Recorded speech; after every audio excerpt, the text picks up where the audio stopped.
You're listening to the Voices of Recovery podcast. This is a special episode featuring a recovering addict.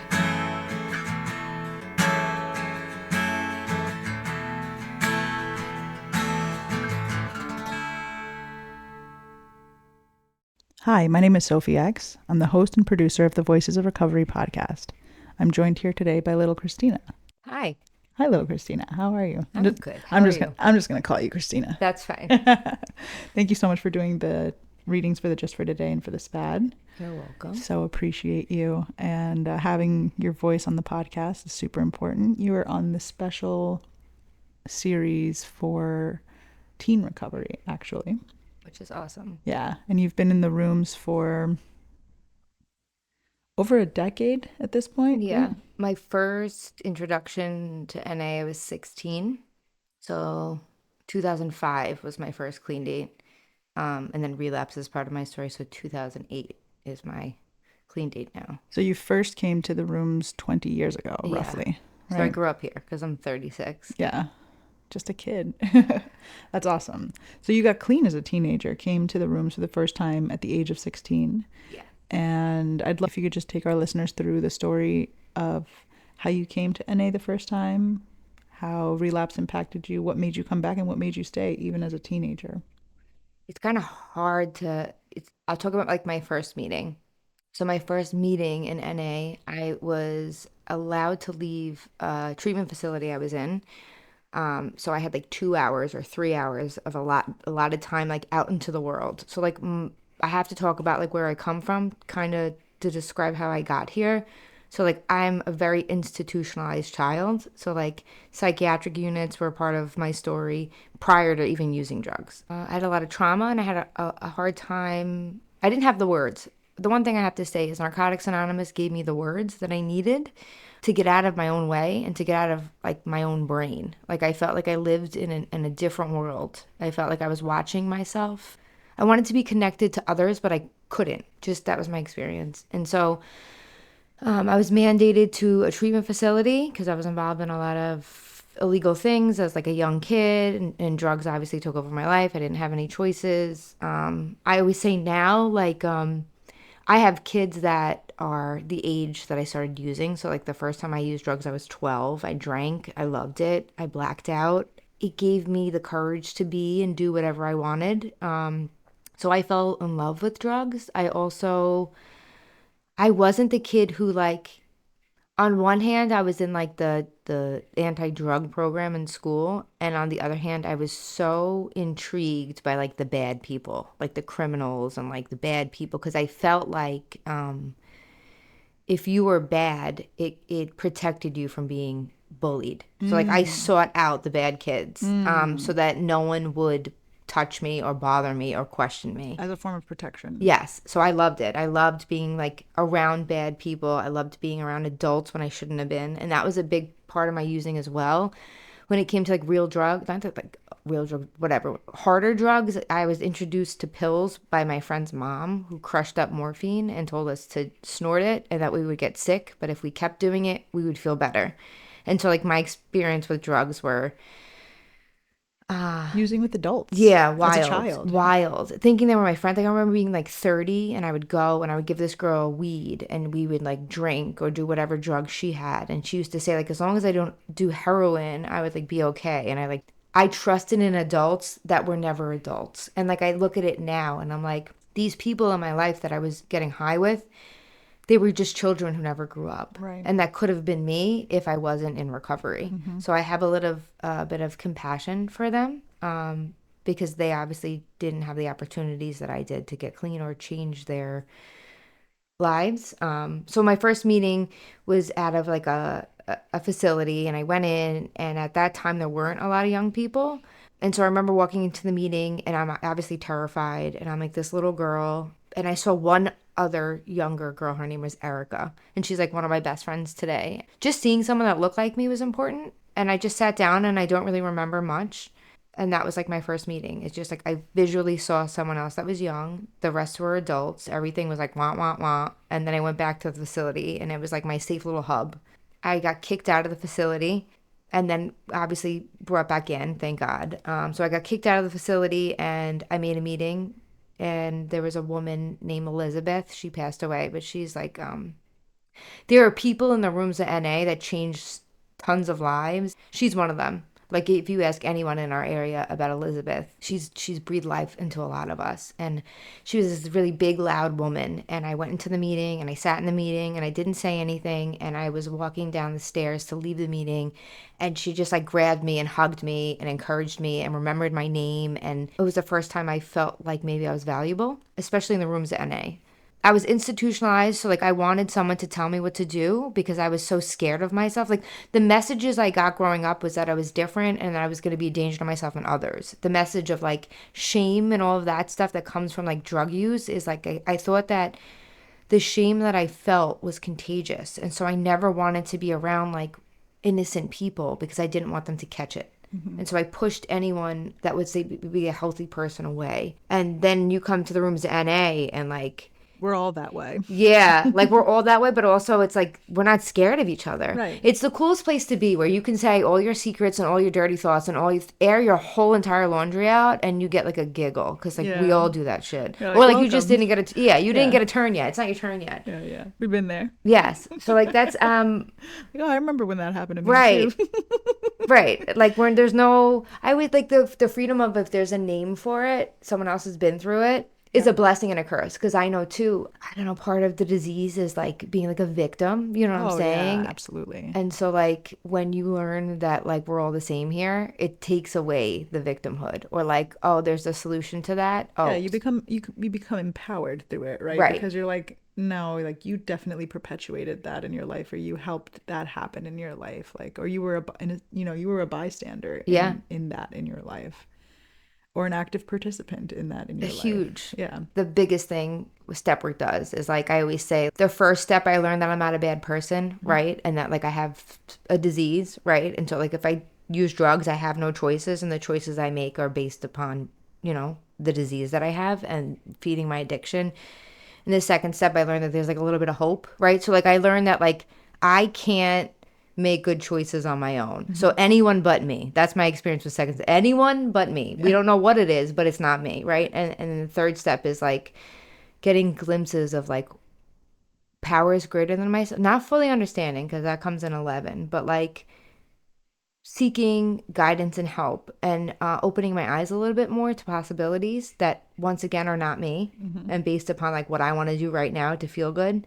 The fourth step is my version of the story. The fifth step is learning how full of shit I am and how delusional I am about the parts of my life. Like sexual abuse is a huge part of my life, and my understanding around that was so distorted, especially as like a child. So Right, like you were a child. yeah, like not understanding where and then also like okay, so then using sex as a weapon as an adult. You know what I'm saying? So like having to really like they say it's like an onion, like unraveling things, but like I don't know. Like a sixth step is like okay, this is my thought process.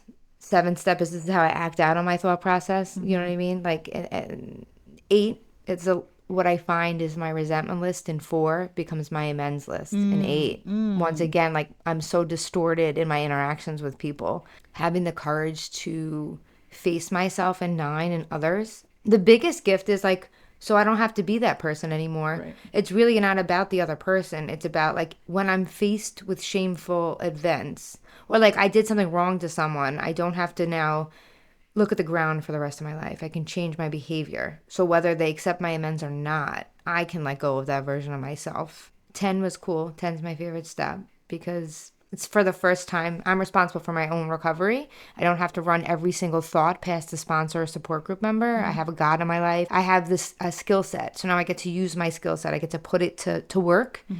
11 is I get to decide what God looks like, how I'm going to talk to that God and interact with it. And there's no start or end point in that. That's a forever process, Continuous dialogue. which is so cool because I grew up with a punishing God. Like I grew up, and I always say too, like I have Catholic guilt and then I have drug addiction guilt. So I was just drowning in guilt and shame. Like I remember growing up, it's like I opened my eyes and God was already mad. Like that's how I was brought up.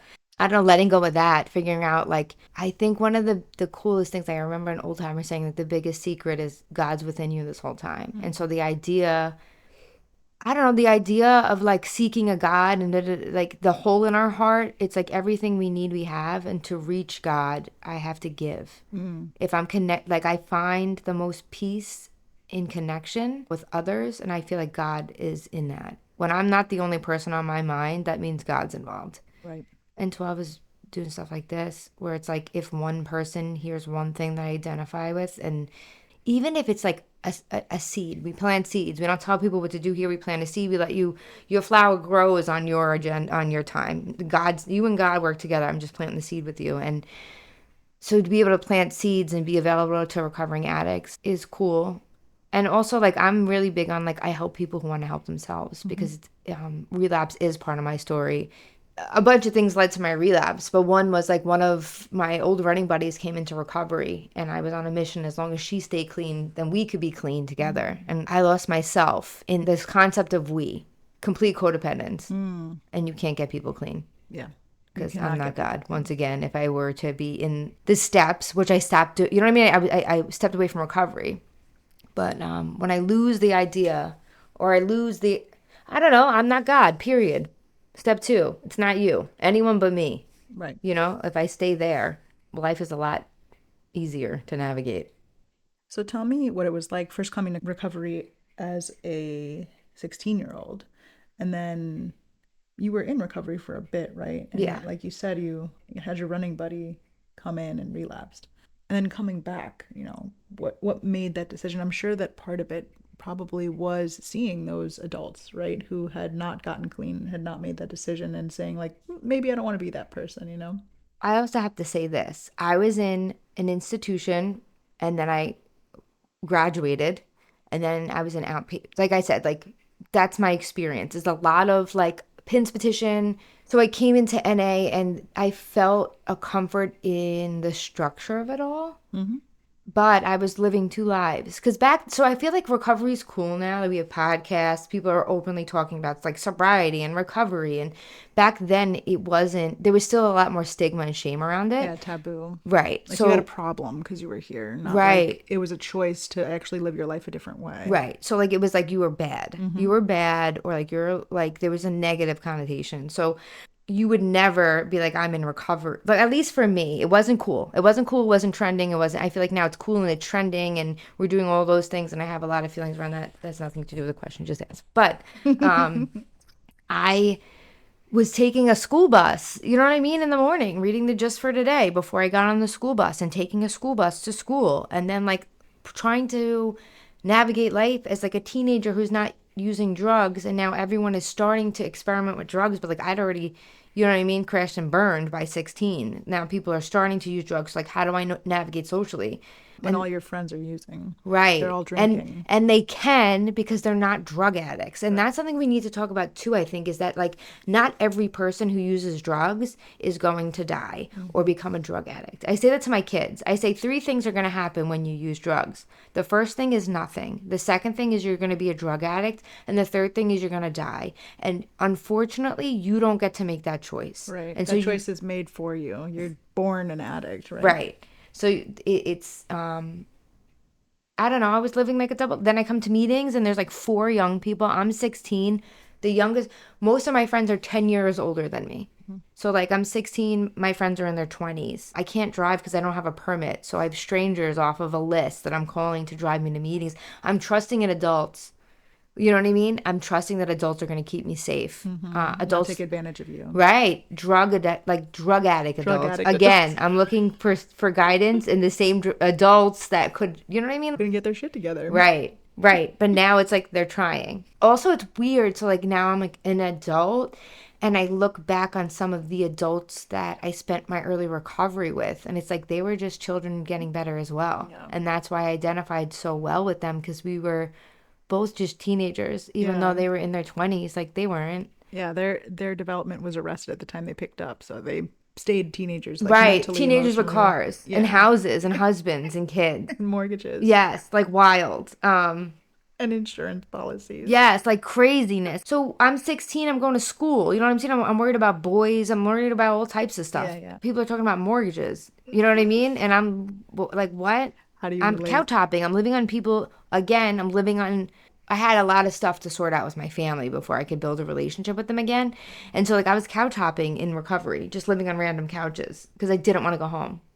And so that was like just like a little bit of like safe chaos, I call it. Safe chaos. At the end of the day, my life was never in danger. Hmm. It was a little chaotic, a little Hmm. unmanageable, but never in danger. And so Not a lot of navigating, not a lot of stability. no, never. And I thinking that was like thinking as long as I had like a recovery couch to sleep on, I was like thriving. You know, as long as I like went to school and like went to work every day and like just always seeking stability though. I thought stability, and we'll talk about relapse. I thought stability meant codependence is like a huge thing for me as well. And so like I associated like stability with like a partner.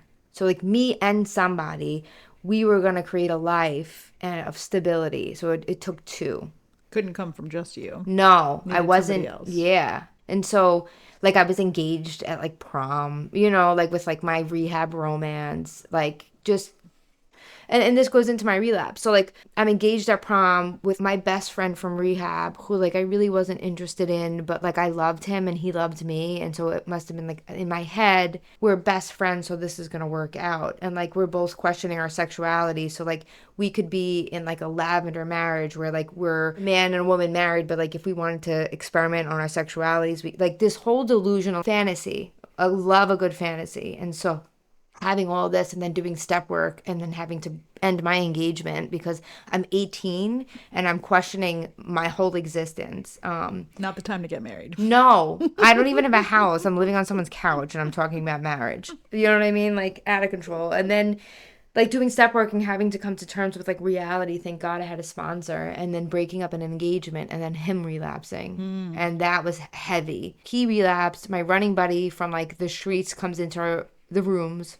I don't need drugs to practice my addiction. I need people, places, and things. I put the drugs down, I'll find anything else. And so I put the drugs down and I found people. And that became my drug of choice for years, even till recently. Like I have 17 years clean. I just put down another engagement and I'm learning again that like how I can get wrapped up in codependency. And not to say that like my relationships are all sick, but it's like they start one way and they end another because I'm the last one to see me. Mm-hmm.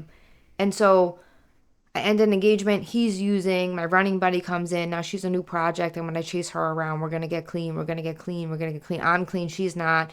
I stopped going to meetings because I have to chase her around. I stopped telling the truth. The biggest mistake I've always made in recovery is like, even recently, like there was a gap in my recovery. I stopped going to meetings because I was protecting the dysfunction in my relationship. I refused to be honest. And I didn't want to go to meetings because I am honest. And so if I can't practice honesty, I'm not going. You don't want to be honest. Right, because I'm protecting the chaos. Mm-hmm. I don't want anyone else to know. Mm-hmm. Not even an ego thing. When you know better, it's Mm-hmm. like I know better and I'm not willing to change it. So I ended up chasing my running buddy around. At that time, too, I got diagnosed with Crohn's disease. I have Crohn's. Yeah, it's horrible. So I was like big because I was on a lot of psych meds and I was like in a facility. So I was like 180 pounds and I was like really big and like really ashamed of my body.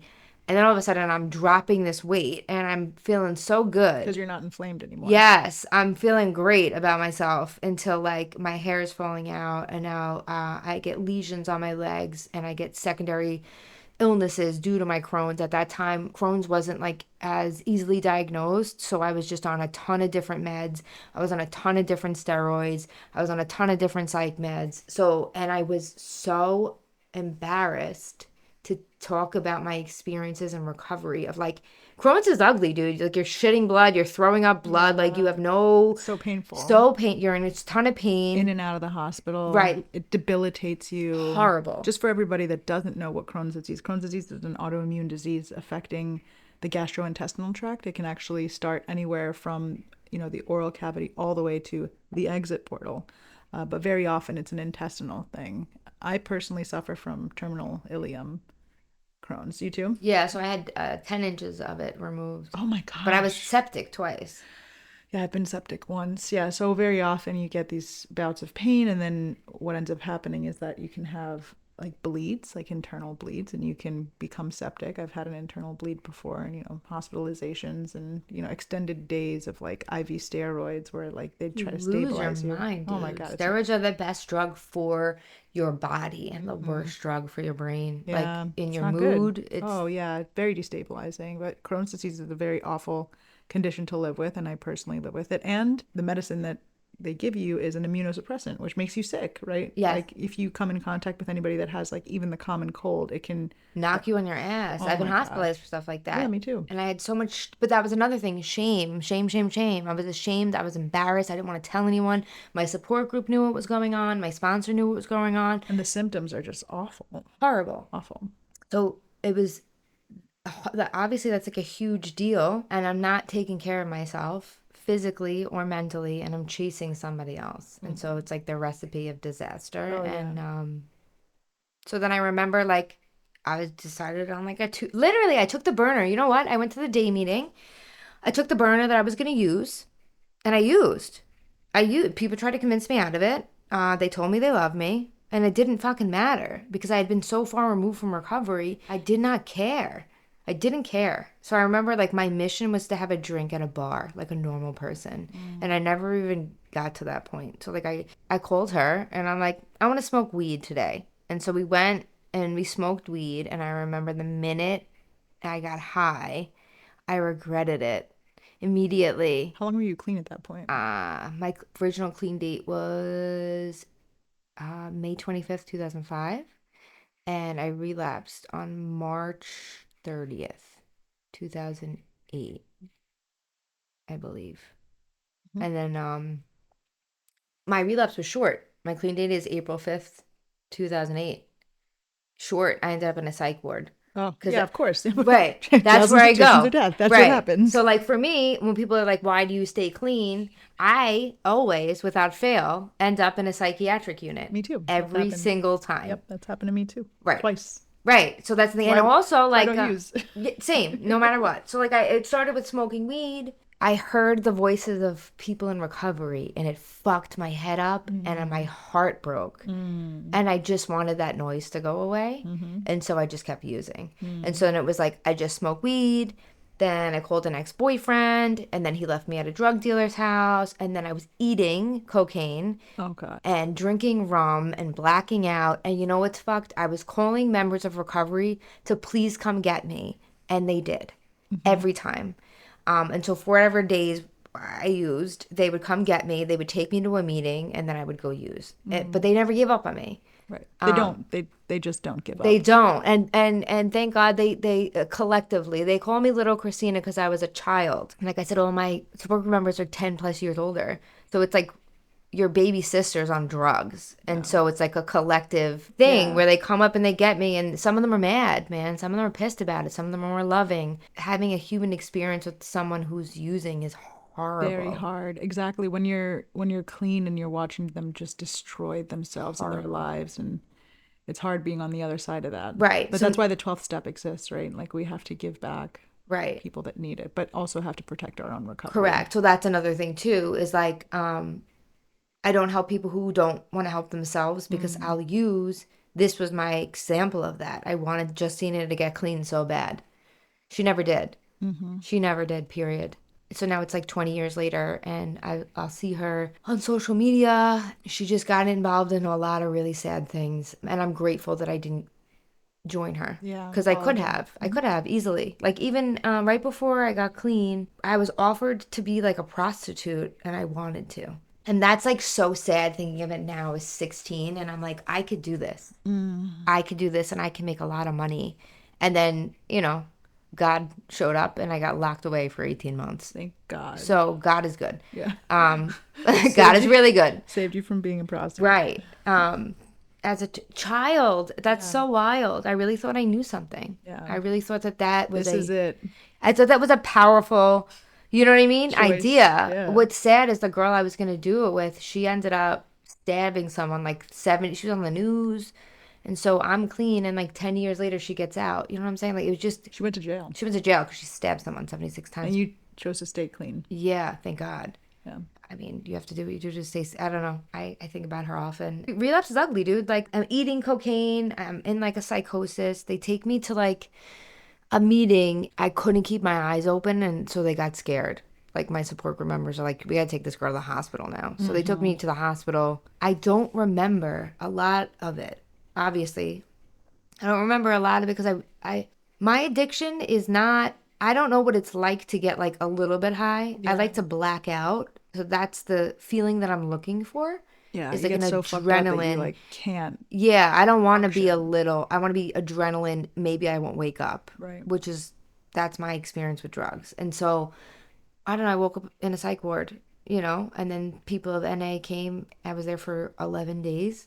Narcotics Anonymous showed up. They played board games with me during my visiting hours. I got out. I would meet at same thing. I lived on couches, but this time I was scared because of how quickly my whole life turned upside down. Doesn't take much. No, but now I was able to tell you guys like I'm on That was another thing too, because even clean, I was ended up in a psychiatric unit clean. My first year clean, on my clean date, I was in a psych ward because I was on high doses of steroids for Crohn's disease. Which I messes with you. I didn't want to tell anyone I was in a psychosis episode for days, and I was starting to hear voices, and I So scary. didn't want to tell anyone because then you would think I was using.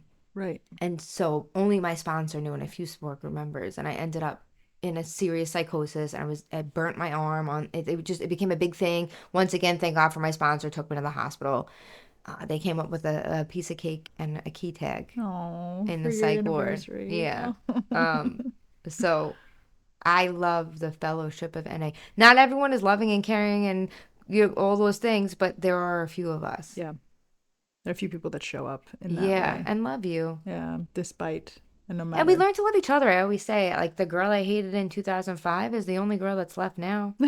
So we learn to love each other. Yeah. This is a family. These are your siblings. We're all we have. Yeah, a chosen family. Yeah. And we're the only people who actually understand what it's like to be the outcast of your family. Right? Yeah. And also, I don't know, take notes, girls. It's not your turn. Yeah. Like, everyone gets a turn. Whenever I think I'm above a behavior, it's just not my turn yet. It's just not my turn. You're still waiting in line. You're in the queue. Yeah. What's it been like growing up in recovery? Because you were probably around 18 at that time. Yeah. So what was it like for you to be clean as a teenager and then through your 20s, coming on your 21st birthday, like not being able to drink? And I think one of the blessings of being institutionalized is I found such comfort in the rooms of NA that I didn't have a lot of interest in making friends outside.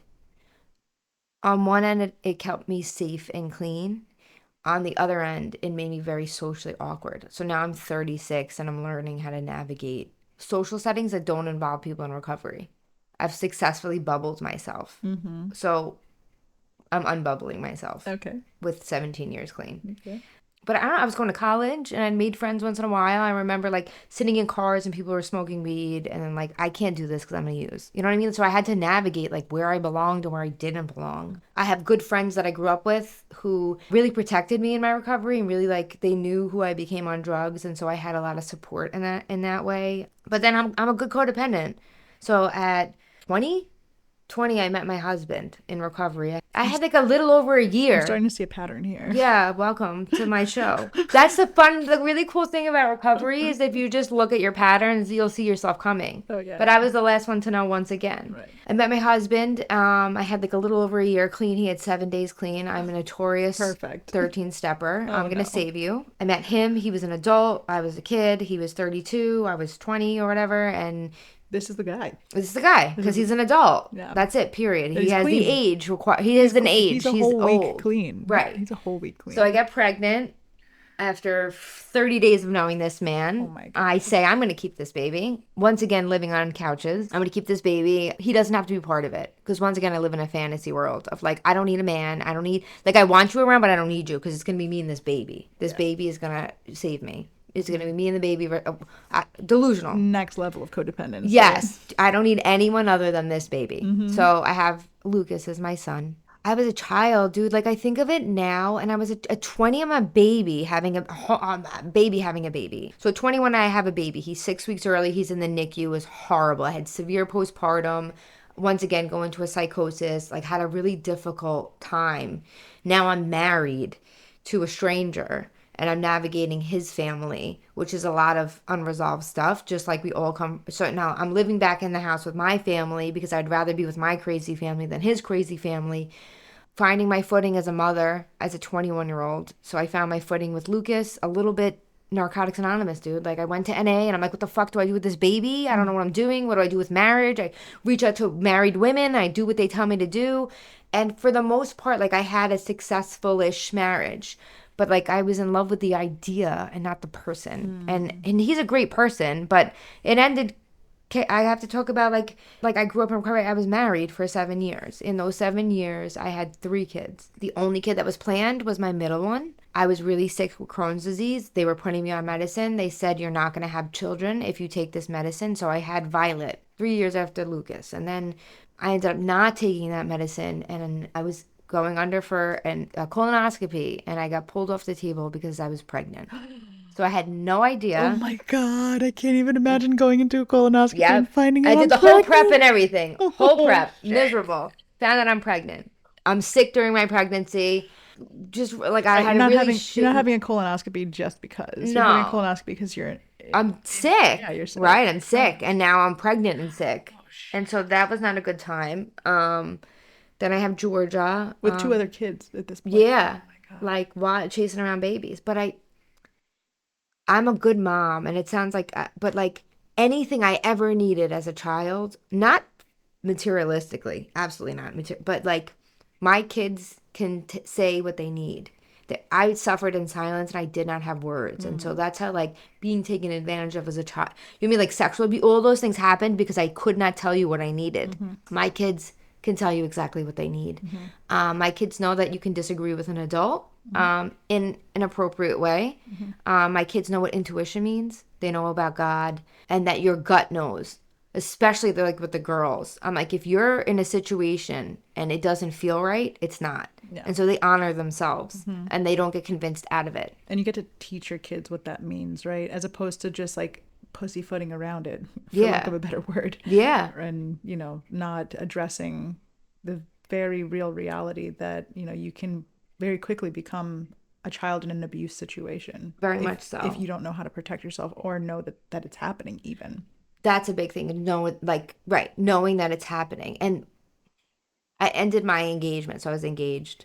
This is after my marriage, so whatever. I'm engaged. I have a little family going on, and once again, I'm with like another recovering addict who's like didn't participate in his recovery, and so like you can put the drugs down, but your life can still be unmanageable if you don't look within. And so I have clean time and a knowledge of recovery, and I put that down to once again fix and change someone, and now there's this dysfunction, and my 12-year-old daughter had, why are you doing this?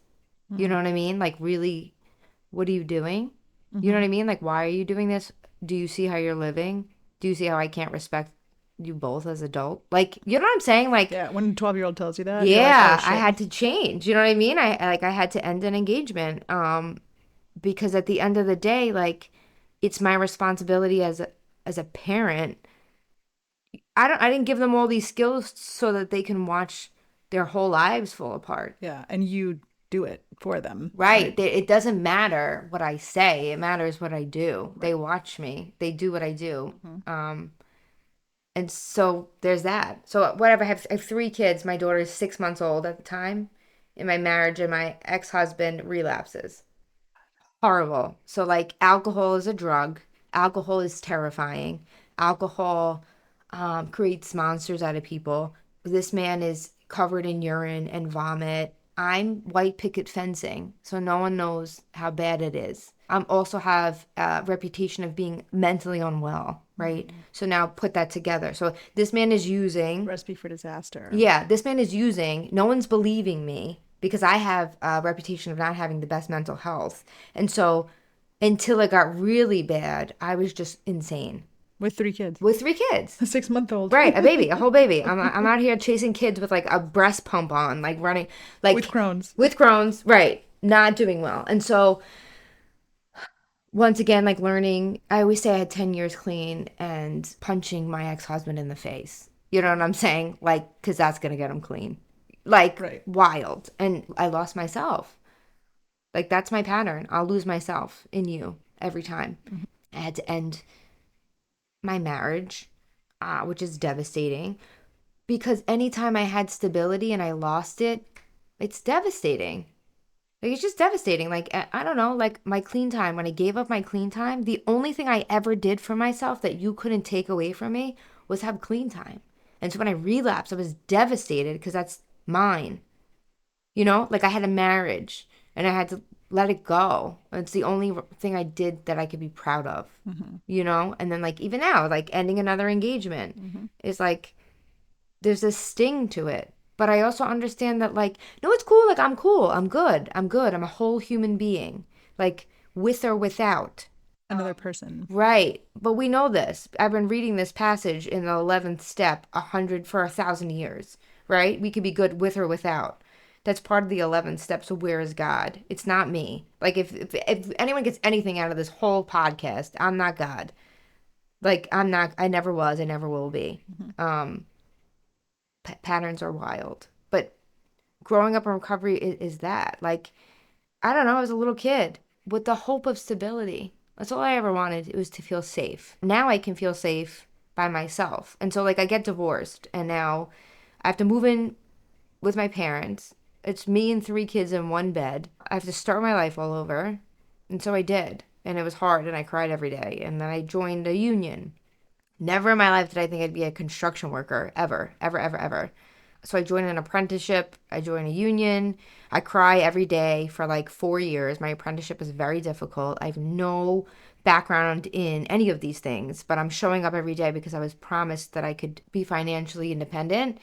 And so I am. I'm financially independent. So now I bought myself a house that's mine, that no one's going to take from me, that's not shared. That's for me and my children. Mm-hmm. And I'm responsible enough to go to work every day and figure it out, dude. Like, work is hard. Work is really hard. I work in a male dominated field. Not a lot of people are thrilled that I'm there.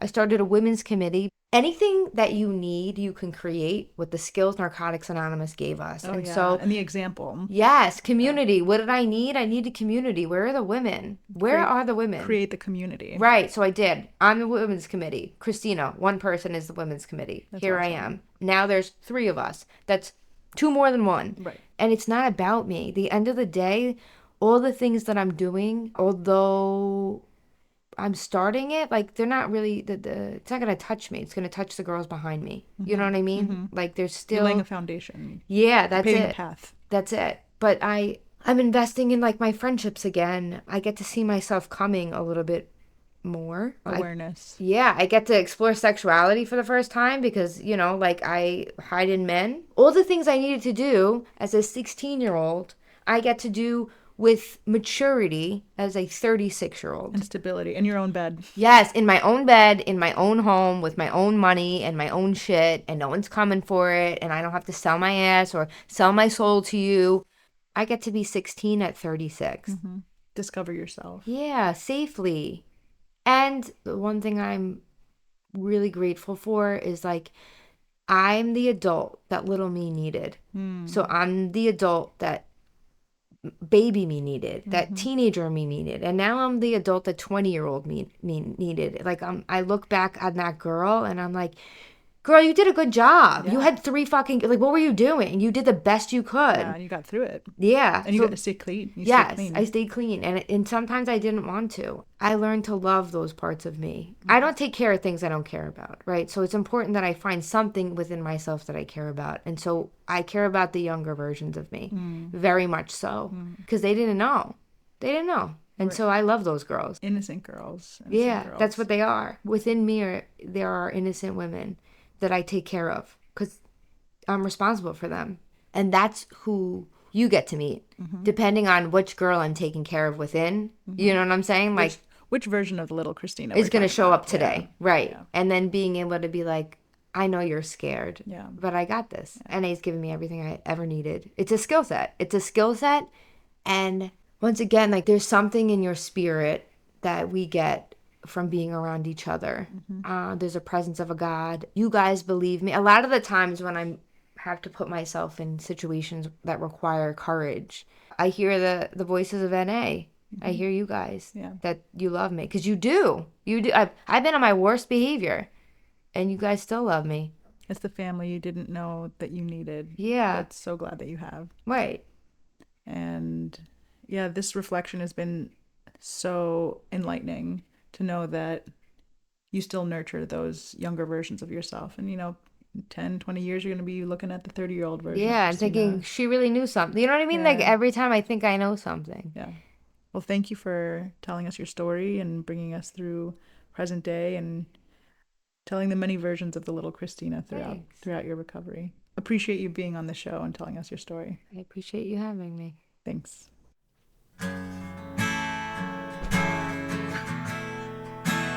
The Voices of Recovery podcast is an independent production of the Works of Wisdom.